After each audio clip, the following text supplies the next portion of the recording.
আসসালামু আলাইকুম। জাতীয় বিজ্ঞান ও প্রযুক্তি ফেলোশিপ অর্থাৎ এনএসটি ফেলোশিপে আবেদনের প্রক্রিয়া নিয়ে কথা বলতে হাজির হয়েছে আমি তারেক মাহমুদ। আমি আজকে আপনাদেরকে এনএসটি ফেলোশিপে আবেদন করার পুরো প্রক্রিয়াটি অর্থাৎ এ টু জেড প্রক্রিয়াটি আপনাদেরকে দেখাবো। এখানে কিভাবে আবেদন করতে হয় এবং কি কি ডকুমেন্টস লাগে, সেই ডকুমেন্টসগুলো কিভাবে রেডি করতে হয়, পাশাপাশি কিভাবে আবেদন আপনি একদম শুরু থেকে শেষ পর্যন্ত কিভাবে করবেন সেটি আজকে আমি আপনাদেরকে দেখাবো। তো শুরুতেই হচ্ছে আমরা ব্রাউজারে চলে যাচ্ছি। আমাদের যে কোনো একটা ব্রাউজার নিয়ে নিতে হবে। আমি হচ্ছে এইজ ওপেন করেছি। সো এই ব্রাউজারে চলে যাওয়ার পরে আমি যাব হচ্ছে ওয়েবসাইটে। শুরুতেই বলে রাখি, এই বছর থেকে গত বছর থেকে আর কি জাতীয় বিজ্ঞান ও প্রযুক্তি জাদুঘরের যে এনএসটি ফেলোশিপের আবেদন সেটি সম্পূর্ণ অনলাইনে হচ্ছে। সো আমার প্রথমে যেতে হবে, আমরা হচ্ছে একটা ওয়েবসাইটে ঢুকবো, সেটা হচ্ছে সার্ভিসেস এসিআর। এই যে আপনারা দেখতে পাচ্ছেন services.most.gov.bd। সো এখানে আমরা চলে যাব, এটা চেপে দিলাম। সো এটা হচ্ছে এনএসটি ফেলোশিপের আবেদনের ওয়েবসাইট। শুধুমাত্র এনএসটি ফেলোশিপ না, অর্থাৎ বিজ্ঞান ও প্রযুক্তি মন্ত্রণালয়ের অন্যান্য যত ফেলোশিপ আছে সেটা হচ্ছে এখান থেকে অ্যাপ্লাই করা যায়, অন্যান্য সার্ভিসে হচ্ছে এখানে অ্যাপ্লাই করা যায়। তো শুরুতেই হচ্ছে যে সার্ভিসেস আছে, সার্ভিসেসের নিচে হচ্ছে national science and technology fellowship অর্থাৎ এনএসটি ফেলোশিপ, সেটা পেয়ে যাবেন। সো এখানে ক্লিক করতে হবে। ক্লিক করলে এই যে এখানে হচ্ছে ডিটেইলস নামে একটা অপশন পেয়ে যাবেন। ডিটেইলসে আমি ক্লিক করব। ডিটেইলসে ক্লিক করলে এই যে এনএসটি ফেলোশিপের যে পাতা, সেখানে হচ্ছে আমি চলে আসবো। সো এইখানে হচ্ছে কিছু ইনস্ট্রাকশন লেখা আছে, ইনস্ট্রাকশনগুলো পড়ে নিতে পারেন আবেদন করার আগে। সো প্রথমে যেটা আপনার করতে হবে সেটা হচ্ছে আগে সাইন আপ করতে হবে। সো আমার অলরেডি সাইন আপ করা আছে, তারপরে হচ্ছে আমি আপনাদেরকে দেখানোর সুবিধার্থে এখানে সাইন আপে কি কি লাগে সেটা দেখাচ্ছি। সো সাইন আপ করতে হলে শুধুমাত্র আপনার এখানে নাম দিতে হবে, মোবাইল নাম্বার দিতে হবে, ইমেল অ্যাড্রেস দিতে হবে এবং ওটিপি কোন মাধ্যমে চান। আপনি কি ইমেলের মাধ্যমে ওটিপি চান নাকি এসএমএস এর মাধ্যমে ওটিপি অর্থাৎ ওয়ান টাইম পাসওয়ার্ড চান, সেইটা দিতে হবে। অথবা যদি দুইটাই চান দুইটা ক্লিক করতে হবে, ক্যাপচা দিয়ে তারপর ক্রিয়েট অ্যাকাউন্টে ক্লিক করলে একটা ওটিপি চলে যাবে। সো সেই ওটিপিটা দিয়ে দিলে তারপর হচ্ছে আপনার অ্যাকাউন্ট ক্রিয়েট হয়ে যাবে। সো অ্যাকাউন্ট যখন ক্রিয়েট হয়ে যাবে তখন হচ্ছে আপনি লগ ইন করবেন। আমার অলরেডি হচ্ছে অ্যাকাউন্ট করা আছে, সো আমি লগ ইন করে নিচ্ছি। এই যে লগ ইনে ক্লিক করলাম। সো আমার হচ্ছে লগ ইন হয়ে গেছে। এই যে এখানে আমি দেখতে পাচ্ছি আমার অ্যাকাউন্ট। সো আমি হচ্ছে আবার এই যে অ্যাপ্লাই সার্ভিস চলে যাচ্ছে। আপনি যখন লগ ইন করে ফেলবেন তখন আমার যেহেতু অলরেডি হচ্ছে এখানে আমার আবেদন আমি অর্ধেক ফিল আপ করে রেখেছি, যদি আমি পুরোপুরি ফিল আপ করি নাই। সো অলরেডি ফিল আপ করে রেখেছি। সো এখান থেকে আমি এখানে চলে যাব এনএসটি ফেলোশিপের যে এখানে কমপ্লিট অ্যাপ্লিকেশন, এখানে ক্লিক করলে কিন্তু আমার অ্যাপ্লিকেশনটা চলে আসবে। সো যারা নতুন আবেদন করবেন তাদের ক্ষেত্রে কি হবে, তাদের ক্ষেত্রে হচ্ছে যে এরকম থাকবে আর কি। একদম শুরুতে যেটা দেখিয়েছিলাম যে সার্ভিসেস থাকবে, এখানে গেলে এই যে এরকম এনএসটি ফেলোশিপে যাবেন, আবার ডিটেইলসে যাবেন। এই যে এইখানে হচ্ছে একটা বাটন চলে আসবে, সেখানে লেখা থাকবে হচ্ছে অ্যাপ্লাই নাও। অর্থাৎ আপনি যখন নতুন আবেদন করবেন তখন এখানে অ্যাপ্লাই নাও লেখা থাকবে, অথবা যে নিচে এখানেও অ্যাপ্লাই নাও লেখা থাকবে। সো এইটাতে ক্লিক করতে হবে। আমার এখানে কমপ্লিট অ্যাপ্লিকেশন দেখাচ্ছে এই কারণ আমি অলরেডি এটা অর্ধেকের বেশি ফিল আপ করে ফেলেছি।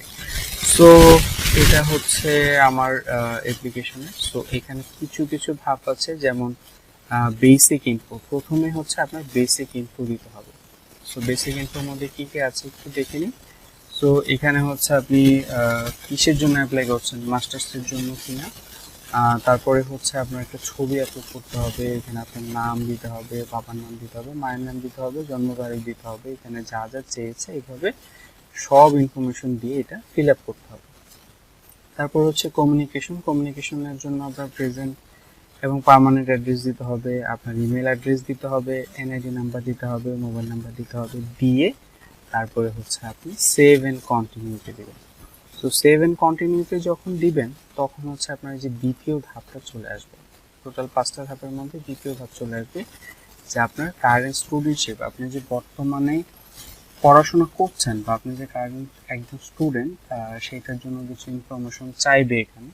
সো স্টুডেন্টশিপ টাইপ, এটা অবশ্যই ফুল টাইম স্টুডেন্ট দিতে হবে, কারণ পার্ট টাইম স্টুডেন্টদের জন্য এনএসটি ফেলোশিপ অ্যাপ্লিকেবল না। পরবর্তীতে হচ্ছে আপনার ইউনিভার্সিটির নাম দিবেন, তারপরে কোন ফ্যাকাল্টিতে পড়ছেন, কোন ডিপার্টমেন্টে পড়ছেন, অ্যান্ড হচ্ছে গ্রুপ। গ্রুপ হচ্ছে আমাদের যেমন আমার নিজের জন্য হচ্ছে বায়োলজিক্যাল অ্যান্ড মেডিকেল সায়েন্স, 3টা গ্রুপে মূলত এনএসটি ফেলোশিপ দেওয়া হয়। একটা হচ্ছে বায়োলজিক্যাল সায়েন্স, একটা ফিজিক্যাল সায়েন্স, অ্যান্ড আরেকটা হচ্ছে এগ্রিকালচার। সো আমার গ্রুপ হচ্ছে বায়োলজিক্যাল অ্যান্ড মেডিকেল সায়েন্সের মধ্যে পড়ে। আর অনেক সময় অনেক ডিপার্টমেন্টের নাম খুঁজে পাওয়া যায় না, লাইক হ্যাঁ আমার ডিপার্টমেন্টটা একটু তুলনামূলকভাবে নতুন। সো আমি কাছাকাছি যে ডিপার্টমেন্টটা পেয়েছি সেটা দিয়েছি, যে এখানে অনেক ডিপার্টমেন্টের নাম আছে। সো আশা করি পেয়ে যাবেন, যেহেতু সায়েন্সের ডিপার্টমেন্ট মোটামুটি সবই আছে। আচ্ছা, তারপরে এই ধাপটা যখন শেষ হয়ে যাবে, এটা ফিল আপ করার পর আবার সেভ অ্যান্ড কন্টিনিউতে দিবেন। সো এটা দেওয়ার পরে হচ্ছে চলে আসবে একাডেমিক ইনফো। সো একাডেমিক ইনফোতে হচ্ছে যে আমি রেজাল্ট অ্যাড করে রেখেছি। সো এইখানে কিছু ব্যাপার লেখা আছে যে মিনিমাম রেজাল্ট রিকোয়ারমেন্ট কত। মিনিমাম রেজাল্ট হচ্ছে আপনার অবশ্যই এসএসসি এবং এইচএসসি 4.5 এর উপরে থাকতে হবে জিপিএ, অ্যান্ড হচ্ছে অনার্সে যে রেজাল্ট অর্থাৎ বিএসসিতে আপনার 3.4 প্লাস থাকতে হবে। সো এখানে হচ্ছে আপনার রেজাল্ট অ্যাড করতে হলে একটা একটা করে অ্যাড করতে হবে। সো এসএসসি, এইচএসসি, তারপরে হচ্ছে বিএসসি, এভাবে অ্যাড করবেন। সো এটার জন্য কি করতে হবে, অ্যাড আইটেমে ক্লিক করতে হবে। অ্যাড আইটেমে ক্লিক করে এই ইনফরমেশনগুলো ফিল আপ করতে হবে। এখানে এক্সামের নাম আছে, অর্গানাইজেশন ক্যাটাগরি আছে, সেটা কি বোর্ড নাকি ইউনিভার্সিটি নাকি, হ্যাঁ ইউনিভার্সিটির নাম চাবে অর্থাৎ বোর্ডের নাম চাবে, কান্ট্রি, তারপর হচ্ছে কোন সালে পাস করেছেন, কোন সাবজেক্ট ছিল, রেজাল্ট টাইপ অর্থাৎ কি ডিভিশন ছিল না ক্লাস ছিল না সিজিপিএ ছিল, কী ছিল, এটা লিখতে হবে। লিখে সেভে যখন ক্লিক করবেন তখন এই রেজাল্টটা এখানে অ্যাড হয়ে যাবে। সো এইভাবে 3টা রেজাল্ট, যেহেতু সবাই মাস্টার্সে, মানে মূলত হচ্ছে আমি মাস্টার্স নিয়ে কথা বলছি, যারা এমফিল পিএইচডি করছেন তারাও এখানে অ্যাপ্লাই করতে পারবেন। সো তাদের ক্ষেত্রে হয়তো মাস্টার্স ইনফরমেশনটা এক্সট্রা অ্যাড হবে। সো এটার পরে কি করতে হবে, সেভ অ্যান্ড কন্টিনিউতে দিয়ে দিতে হবে। সো একাডেমিক ইনফো আমাদের ফিল আপ হয়ে গেল, এটা ছিল স্টেপ 3। স্টেপ 4-এ কি করতে হবে, এই যে রিসার্চ প্রপোজাল আছে, সো এটা আমি ফিল আপ করে রেখেছিলাম। এখানে কি করতে হবে, আপনার রিসার্চের টাইটেলটা দিতে হবে, অর্থাৎ আপনি যেটা নিয়ে রিসার্চ করতে চান, অর্থাৎ যেই রিসার্চ করার জন্য আপনি মন্ত্রণালয়ে যে অনুদান, সে অনুদানের আবেদন করছেন। সো এখানে আমি লিখে দিলাম যে মাই রিসার্চ টাইটেল। সো এইটা হচ্ছে একটা রিসার্চ টাইটেল, আপনি যেটা রিসার্চ করবেন সেটা এখানে দিবেন। তারপরে হচ্ছে এখানে সিনোপসিস অফ রিসার্চ প্রজেক্ট, অর্থাৎ আপনার রিসার্চ প্রজেক্টের যে সিনোপসিস, সেই সিনোপসিসটা এখানে আপলোড করতে হবে। সো সিনোপসিস কিভাবে আপলোড করবেন বা সিনোপসিস কিভাবে তৈরি করবেন, এইটার জন্য আপনি গুগল করলে অসংখ্য টেমপ্লেট পেয়ে যাবেন। এছাড়া বর্তমানে তো এআই আছে, চ্যাটজিপিটি আছে, কপিলট আছে, এবং জেমিনি আছে গুগলে। সো সেখানে যে যদি আপনি হচ্ছে সিনোপসিসের ফরম্যাট সার্চ করেন বা সিনোপসিস কীভাবে লিখতে হয়, সো সেই জিনিসটা কিন্তু আপনি সেখান থেকেও পেয়ে যাবেন। সো আমি আপনাদেরকে একটা ফরম্যাট দেখাতে পারি, এইটা কিন্তু ইম্পিরিক্যাল না, মানে এইটাই যে এইরকমই হইতে হবে ব্যাপারটা এমন না, আপনি আপনার ইচ্ছা মতো ফরম্যাট ইউজ করতে পারবেন। তো বেসিক যে জিনিসগুলো থাকে আমি সেটা একটু দেখাচ্ছি। এটা ডিলিট করে দিই, এটা হচ্ছে আমি এমনি আপলোড করেছিলাম। সো এই যে এটা হচ্ছে একটা রিসার্চ সিনোপসিসের ফর্ম্যাট। সো কি কি রেখেছি আমি, প্রথমে হচ্ছে synopsis of research project for NST fellowship, এইটা দিয়েছে একদম উপরে। সো এইটা হচ্ছে উপরে থাকবে। দেন দ্বিতীয়ত যেটা, সেটা হচ্ছে টাইটেল, অর্থাৎ আমার রিসার্চের টাইটেলটা কি হবে সেটা এখানে থাকবে। তারপরে থাকবে হচ্ছে ইন্ট্রোডাকশন। ইন্ট্রোডাকশনে কি কি থাকে এখানে নর্মালি আমি এটা লেখা আছে, আমি চ্যাটজিপিটি থেকে এটা জেনারেট করেছি মূলত। তারপরে কিছু কাটচাট করেছি এবং একটা মডিফাই করে একটা মানে ফরম্যাট তৈরি করেছি আর কি। সো ইন্ট্রোডাকশনে কি কি থাকে, ব্যাকগ্রাউন্ড থাকে, রিসার্চ প্রবলেম থাকে, সিগনিফিকেন্স থাকে। তারপরে দিবেন হচ্ছে অবজেক্টিভ। অবজেক্টিভ দুইটা ভাগে ভাগ করে দিতে পারেন, জেনারেল অবজেক্টিভ দিতে পারেন আলাদা, স্পেসিফিক অবজেক্টিভও আলাদা দিতে পারেন। সো এটা দেওয়ার পরে দিবেন হচ্ছে রিসার্চ কোশ্চেন আর হাইপোথিসিস। এটা অ্যাড করতে পারেন, নাও করতে পারেন, এটা ম্যান্ডেটরি না। সো তারপরে দিতে পারেন হচ্ছে ম্যাথোডোলজি। তারপরে ম্যাথোডোলজি দিবেন, অবশ্যই ম্যাথোডোলজি থাকতে হবে সিনোপসিসে। সো ম্যাথোডোলজির মধ্যে কি কি থাকে, রিসার্চ ডিজাইন থাকে, পপুলেশন স্যাম্পল থাকে, তারপর ডেটা কালেকশন মেথডস যদি ডেটা বেসড হয়, অথবা যদি হচ্ছে আপনার ল্যাব বেসড রিসার্চ হয়, তাহলে ম্যাথোডোলজি যেভাবে লিখতে হয় নর্মালি, সো সেভাবে হচ্ছে ম্যাথোডোলজিতে লিখবেন। তারপরে হচ্ছে এই রিসার্চ থেকে আপনার এক্সপেক্টেড রেজাল্টটা কী হবে, মানে কংক্রিট, আপনি তো জানেন না, এই রিসার্চটা তো এখন আপনি কন্ডাক্ট করেন নাই, তবে আপনি কী ধরনের রেজাল্ট এক্সপেক্ট করতেছেন সেটা হচ্ছে এখানে লিখবেন। টাইমলাইনটা লিখবেন হচ্ছে যে আপনি কোন সময় থেকে, একটা মানে অ্যাপ্রক্সিমেট টাইমলাইন দিয়ে দিবেন যে এই সময় থেকে এই সময়ের মধ্যে আমি রিসার্চটা কন্ডাক্ট করতে চাই। মূলত হচ্ছে এবছর যারা অ্যাপ্লাই করবে, আমরা যারা অ্যাপ্লাই করছি তারা মাস্টার্সের যেহেতু স্টুডেন্ট, সো আমাদের টাইমলাইনটা হচ্ছে আমরা জুলাই 2024 থেকে আমরা 4 মাস দিতে পারি, 6 মাস দিতে পারি। এটা মানে এটা অতটা ম্যাটার করে না, জাস্ট একটা অ্যাড করে দিলাম। তারপর হচ্ছে রেফারেন্স কি, এই যে আমরা ইন্ট্রোডাকশনে যেইগুলো রেফারেন্সগুলো ইউজ করছিলাম এটার বিবিলিওগ্রাফি আর কি এখানে থাকবে। ইনটেক্সট হচ্ছে এটা তো ইন্ট্রোডাকশনে থাকবে, আর বিবিলিওগ্রাফিটা হচ্ছে রেফারেন্স সেকশন দিয়ে দিবেন। সো এইটা দেওয়ার পরে আপনার এইখানে একটা জায়গা থাকবে, সেটা হচ্ছে সুপারভাইজারের সিগনেচারের জন্য, আর এইখানে একটা জায়গা থাকবে আপনার নিজের, অর্থাৎ আবেদনকারী যে তার সিগনেচারের জন্য। তো সুপারভাইজারের সিগনেচারের জন্য কি কি থাকবে, এখানে নাম দিবেন, ডেজিগনেশন, তারপরে ডিপার্টমেন্ট, এটা অমুক সমুক দিয়ে, কন্ট্যাক্ট, ইমেল অ্যাড্রেস দিবেন, এবং নিচে অবশ্যই সুপারভাইজারের একটা সিল, এই যে এখানে হচ্ছে একটা সিল দেওয়ার একটা জায়গা রাখবেন। এখানে হচ্ছে সুপারভাইজারের সিগনেচার নেওয়ার পরে তারপরে হচ্ছে আপনি এখানে একটা সিল নিয়ে নেবেন, আর এখানে হচ্ছে আপনি একটা সিগনেচার করবেন, আর আপনার যে ইনফরমেশনগুলো, নাম, রোল নাম্বার, হ্যাঁ, সেশন, এই জিনিসগুলো, ইমেল অ্যাড্রেস সহ, ফোন নাম্বার সহ এখানে দিয়ে দেবেন। সো এই যে সিনোপসিস, টোটাল সিনোপসিস হতে হবে 3 পৃষ্ঠা, 3 পাতা যেটাকে বলা হয়, 3 পাতা হবে, এপিট ওপিট হবে না, অবশ্যই হচ্ছে A4 সাইজে করবেন, A4 সাইজে সিঙ্গেল পেজ হবে। অ্যান্ড এই সিনোপসিসটা এখানে হচ্ছে 3 পাতার মধ্যে, আর মানে জায়গা নেওয়ানোটা একটু টাফ, সো স্পেসিং একটু কম বেশি করে জায়গা নেওয়াতে হবে আর কি, কাটছাট করে ছোট ছোট করে লিখতে হবে। সো সেটা করলে আশা করি 3 পৃষ্ঠার মধ্যে বা 3 পাতার মধ্যে এটা হয়ে যাবে। সো এই ছিল হচ্ছে সিনোপসিস। আমরা আবার আবেদনে ফিরে যাই আমাদের ব্রাউজারে, এই যে এখানে রিসার্চ প্রপোজাল যেটা ছিল, সো এইটা যখন করবেন, সো এই সিনোপসিসটা এখন আপলোড দিয়ে দিবেন। আমি হচ্ছে এইটাই আপাতত আপলোড দিয়ে দিচ্ছি। সো এইটা কি করবো, আমরা হচ্ছে সেভ করে নিই।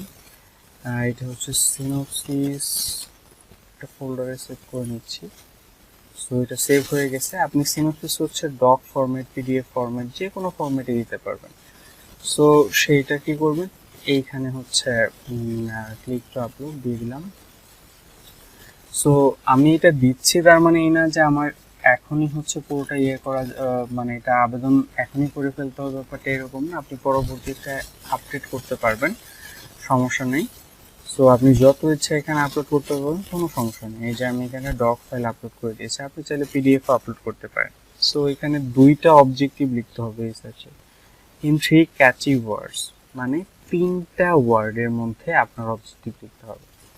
সো 1 নাম্বার দিয়ে হচ্ছে আপনি 3টা ওয়ার্ডে অবজেক্টিভ লিখলেন, 2 নাম্বার দিয়ে হচ্ছে আপনি 3টা ওয়ার্ডে অবজেক্টিভ লিখলেন।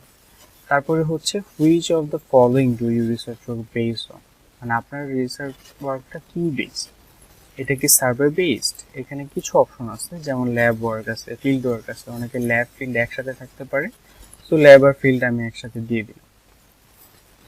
সো তারপরে হচ্ছে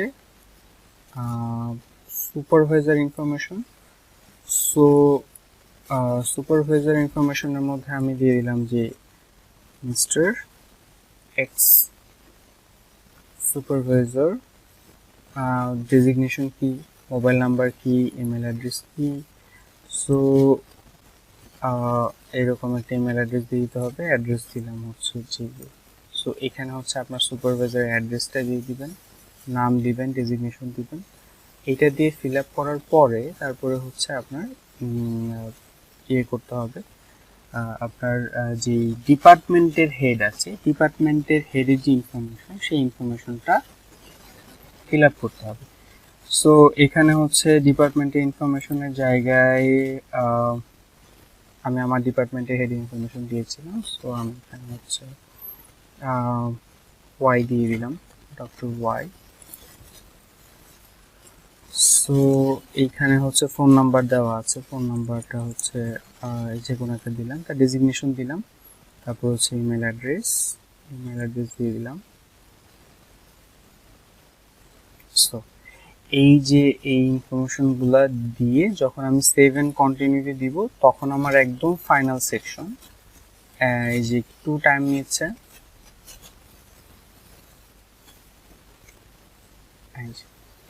সো এই যে এখানে চলে আসছে ফাইনাল সেকশন, অর্থাৎ 5 number section, applicants declaration.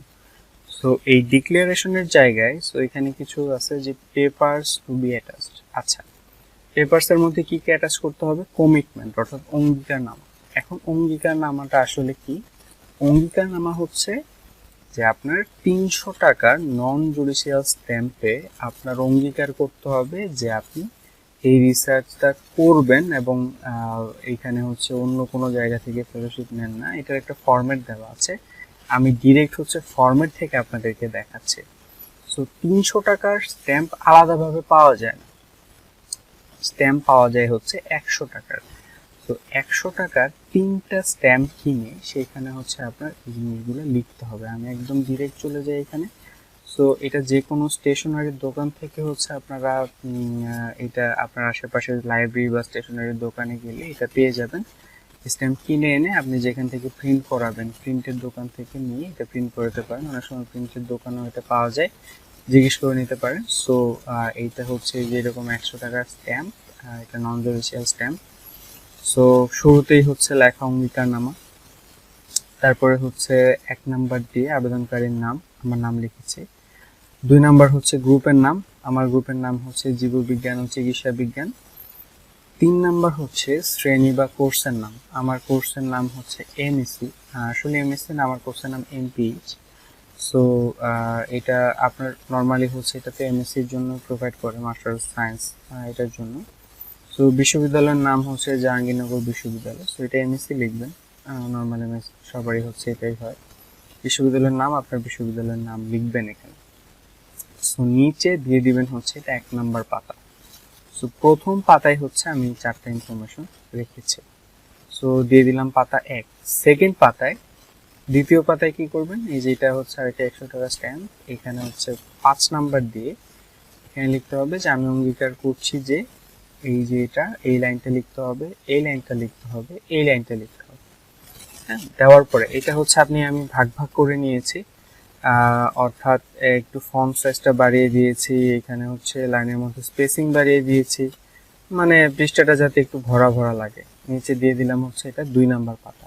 3 number পাতায় হচ্ছে যে বাকি অংশটুকু, অর্থাৎ অঙ্গীকার নাম্বার যে বাকি অংশটুকু, এই জিনিসটা আপনার থাকতে হবে। এইখানে হচ্ছে আপনার দিতে হবে যে আবেদনকারীর পূর্ণ নাম, স্বাক্ষর ও তারিখ। এখানে নামটা হচ্ছে আপনি কলম দিয়ে লিখবেন, উপরে হচ্ছে সিগনেচার এবং তারিখ দেবেন। ঠিক আছে, এইখানে হচ্ছে এটা টাইপ না করে এটা এই কাজটা করবেন। এখানে নাম লিখবেন, এখানে হচ্ছে উপরে সিগনেচার করবেন, তারিখ দেবেন। সো এটা হচ্ছে 3 নাম্বার পাতা। এইরকম 300 টাকার, অর্থাৎ 100 100 100 এরকম 3টা পাতায় আপনার এরকম অঙ্গীকারনামা তৈরি করতে হবে। তৈরি করে স্ক্যান করে তারপরে হচ্ছে আপলোড করতে হবে। এইটা এই যে স্ক্যান করে নেবেন, স্ক্যান করে পিডিএফ করে নেবেন, পিডিএফ করে এই যে এখানে যে এইখানে আপলোড করে দেবেন, এই যে আপলোডের জায়গা আছে এখানে আপলোড করে দেবেন। সো দ্বিতীয় যে অ্যাটাচমেন্টটা সেটা হচ্ছে বিএসসি সার্টিফিকেট, এটা অনার্সের সার্টিফিকেট আপনার যেটা আছে ইউনিভার্সিটি থেকে নেবেন, নিয়ে এখানে আপলোড করবেন। এইচএসসি সার্টিফিকেট এখানে আপলোড করবেন, মূল সার্টিফিকেট যেটা, অর্থাৎ এটা স্ক্যান করে আপলোড করতে হবে। এসএসসির মূল সার্টিফিকেট স্ক্যান করে আপলোড করতে হবে। এনআইডির যে কপিটা, অর্থাৎ এনআইডি মূল কপি যেটা সেটা স্ক্যান করে আপলোড করতে হবে। আর কোনো অ্যাটাচমেন্ট মাস্টার্সে যারা অধ্যয়নরত তাদের আর কোনো দরকার নেই, এখানে হচ্ছে অ্যাটাচমেন্টের দরকার নেই। সো এই যে পার্ট 6-এ যেটা আসছে সেটা হচ্ছে অ্যাপ্লিক্যান্টস ডিক্লারেশন। এই জিনিসটা হচ্ছে ইম্পর্টেন্ট এই কারণে যে এই যে এনএসটি ফেলোশিপের যে বিজ্ঞপ্তি মন্ত্রণালয়ে দেওয়া হয়েছে সেইখানে হচ্ছে এইখানে একটা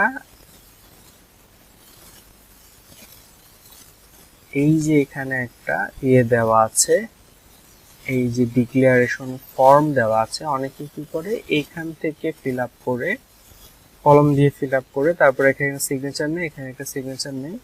সো এইটা অ্যাকসেপ্ট করে অনেক সময়, মানে অনেক সময় বলতে এটার জন্য হচ্ছে আবেদন ডিক্লাইন করে না, তবে বেস্ট প্র্যাকটিস হচ্ছে আপনি এখান থেকে ফিল আপ করবেন। সো ওইটা দিলে যে আপনার আবেদন ডিক্লাইন হয়ে যাবে ব্যাপারটা এরকম না। সো আপনি কি করবেন, এইখান থেকে ফিল আপ করবেন, এটা হচ্ছে বেস্ট প্র্যাকটিস। সো এখানে ইয়েস দিবেন, ফিল আপ ফর্ম। সো এখানে আপনার মোবাইল নাম্বার এটা অটোমেটিক চলে আসবে, এনআইডি নাম্বার অটোমেটিক চলে আসবে, ইমেল অ্যাড্রেস চলে আসবে। আপনার একটা সিগনেচার আপলোড করতে হবে এখানে। সো সিগনেচার হচ্ছে এখান থেকে নিয়ে নিলাম, আমার সিগনেচারটা হচ্ছে আপলোড করে দিচ্ছি। সো সিগনেচার যেখানে আছে সিগনেচার, সো সর্বোচ্চ সাইজ 5 MB হতে হবে এবং সেটা জেপিজি পিএনজি এগুলো হইতে পারবে। সো এই যে দেখেন আপনি যখন এটা একটু করে ফেলবেন তারপর হচ্ছে যে প্রিন্ট ডিক্লারেশন অফ সার্টিফিকেশন এই জিনিসটা আসবে। সো আপনার কি করতে হবে, এইটা প্রিন্ট করতে হবে। এটাতে ক্লিক করে দেখি কি চলে আসে, এই যে এরকম আসছে প্রিন্ট প্রিভিউতে এরকম আসবে। আপনার টাইটেল রিসার্চ টাইটেল আসবে, অ্যাপ্লিকেশন টাইপ আসছে, দেন হচ্ছে অ্যাপ্লিকেন্ট ডিক্লারেশন, এই যে এটা mobile number NID email address এগুলো চলে আসছে। আপনি এখানে একটা সিগনেচার করবেন, দেন হচ্ছে counter sign by head of the department. So আপনার ডিপার্টমেন্টের হেডের এখানে একটা সাইন নেবেন, আপনার ডিপার্টমেন্টের হেড বা ডিপার্টমেন্টের যে চেয়ারম্যান আছেন তার একটা সিগনেচার নেবেন, তারপরে হচ্ছে এখানে একটা সিল, তার যে সিল হেডের সিল সেই সিলটা হচ্ছে এখানে দিয়ে দিবেন। দিয়ে যখন মানে এই যে এটা কি করতে হবে, এটা প্রিন্ট করে তারপরে হচ্ছে এই কাজগুলো করতে হবে, অর্থাৎ ডিপার্টমেন্টের যে চেয়ারম্যানের কাছ থেকে সিগনেচার নিতে হবে এবং নিজে সিগনেচার করতে হবে, করে এই জিনিসটা আবার স্ক্যান করতে হবে। স্ক্যান করে এটাকে জেপিজি বা জেপিজি পিএনজি ফরম্যাটে এইটাকে এইখানে যে আপলোডে ক্লিক করে আপলোড করতে হবে। সো আমরা কি করি, আমরা হচ্ছে নর্মালি অনেকেই কাজটা করে থাকে যে এইখান থেকে অর্থাৎ বিজ্ঞপ্তিতে যেই ইয়েটা লাগানো আছে সেইটা থেকে হচ্ছে সেটার মধ্যে সিগনেচার নিয়ে তারপর হচ্ছে সাবমিট করে। সো তার চেয়ে বেস্ট প্র্যাকটিস হচ্ছে এইটা। এখানে একটা ব্যাপার লক্ষণীয় যে অন্যান্য ডকুমেন্ট সব পিডিএফ ডক ওইসব ফরম্যাটে আপনি আপলোড করতে পারবেন, কিন্তু এইখানে আপলোড করতে হলে অবশ্যই আপনার জেপিজি বা অর্থাৎ ইমেজের যে ফরম্যাটে সেই ফরম্যাটে আপলোড করতে হবে। সো এইটা যখন আপনি আপলোড করে দিবেন আপনার মোটামুটি আবেদন প্রক্রিয়া শেষ, একবারে শেষ। আপনি হচ্ছে এখানে শো প্রিভিউতে দিবেন, সেভ এন্ড শো প্রিভিউ। আমার এখানে হবে না এটা, কারণ হচ্ছে আমি জিনিসগুলো আপলোড করি না এখানে ডকুমেন্ট। সো এখানে দিলে আপনার পুরোপুরি অ্যাপ্লিকেশনের যে একটা প্রিভিউ কোন জায়গায় কি ফিল আপ করেছেন সব চলে আসবে। এবং এখানে একটা গুরুত্বপূর্ণ ব্যাপার হচ্ছে যে আপনার এই আবেদন অর্থাৎ পুরো আবেদন প্রক্রিয়াটা কিন্তু আপনি চাইলে এডিট করতে পারবেন। এই যে আমি উল্টাপাল্টা ডকুমেন্ট এখানে হচ্ছে আপলোড করেছি, বিভিন্ন যেটা আমার অরিজিনাল ডকুমেন্ট না সেগুলো আমি আপলোড করেছি, সেগুলো আমি হচ্ছে যখন ফাইনালি অ্যাপ্লিকেশন করব বা অ্যাপ্লাই করব তখন কিন্তু এগুলো ডিলিট করে দিব। ডিলিট করে তারপর হচ্ছে আমার যে ডকুমেন্টটা অরিজিনাল সেটা দিয়ে হচ্ছে আমি আবেদন করব, জাস্ট আপনাদের দেখানোর জন্য এই জিনিসটা হচ্ছে আমি করেছি। সো প্রিভিউতে দিয়ে দেখবেন যে কোনো ভুল আছে কিনা, ভুল যদি থাকে তাহলে আপনি আবার ব্যাক করে এডিট করতে পারবেন, যত ইচ্ছা সাবমিটের আগে যত ইচ্ছা এডিট করতে পারবেন। আর তাড়াহুড়ার দরকার নেই যেহেতু অনলাইনে, তবে লাস্টের দিকে সার্ভারের প্রবলেম হতে পারে। চেষ্টা করবেন একটু আগে আগে অ্যাপ্লাই করে ফেলার, এবং 30 তারিখ রাত 12টা পর্যন্ত এই বছর, অর্থাৎ 2024 সালে 30 তারিখ রাত 12টা পর্যন্ত হচ্ছে আবেদন করা যাবে, 30 জুন।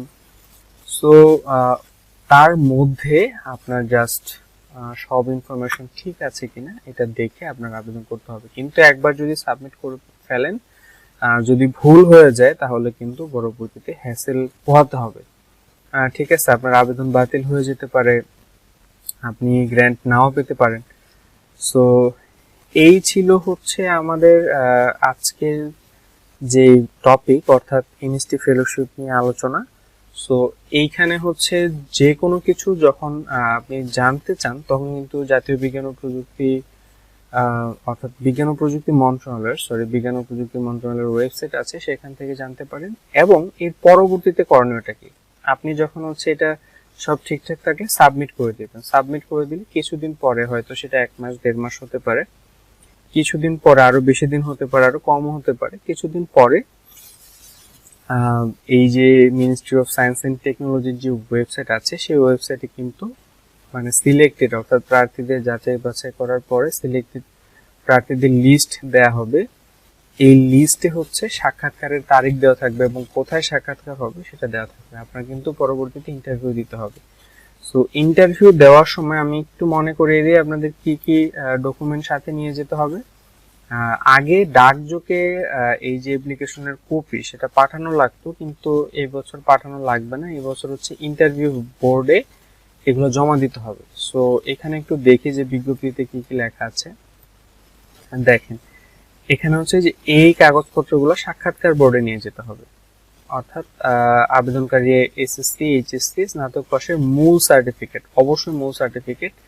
আপনি যদি এগুলো না নিয়ে যান, মূল সার্টিফিকেট না নিয়ে যান, তাহলে কিন্তু অপমান করে বের করে দিবে অথবা আপনার আবেদন বাতিল হয়ে যেতে পারে। অনেকে কি করে, ইউনিভার্সিটি থেকে মূল সার্টিফিকেট না ওঠানোর কারণে নিয়ে যেতে পারে না। সো এই ভুলটা করা যাবে না।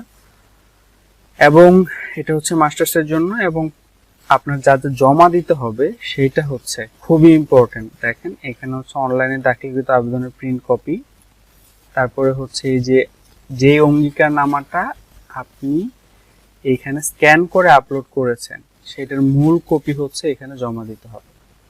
তারপরে হচ্ছে আপনার যে সিনোপসিস, 3 পাতার সিনোপসিস 4 কপি জমা দিবেন অবশ্যই। কয় কপি? 4 কপি। অনেকে হচ্ছে 1 কপি নিয়ে যেতে পারেন, 1 কপি নেবেন না, অবশ্যই 4 কপি নিয়ে যেতে হবে। সো 4 কপি সিনোপসিস জমা দিবেন। আর এই হচ্ছে মোটামুটি কথা। যে কোনো ধরনের আপডেট যদি আপনি পেতে চান এটার বিষয়ে, তাহলে বিজ্ঞান ও প্রযুক্তি মন্ত্রণালয়ের ওয়েবসাইট আছে mst.gov.bd, এখানে যে নোটিশ সেকশনটা আছে সেই নোটিশ সেকশনে কিন্তু আপনার পরবর্তী যে করণীয় বা পরবর্তীতে কি করতে হবে, পরবর্তীতে যে ভাইবার ডেট বা নোটিশ আসবে সেটা কিন্তু এখান থেকে দেখতে পারবেন। সো আশা করি কোনো সমস্যা হবে না এবং সবাই খুব সুন্দরভাবে আবেদন করতে পারবেন। আর আবেদন সম্পর্কিত যদি কোনো জিজ্ঞাসা থাকে তাহলে আমাকে করতে পারেন। আর সকলের জন্য শুভকামনা রইল। আমি তারেক মাহমুদ বিদায় নিচ্ছি। আসসালামু আলাইকুম।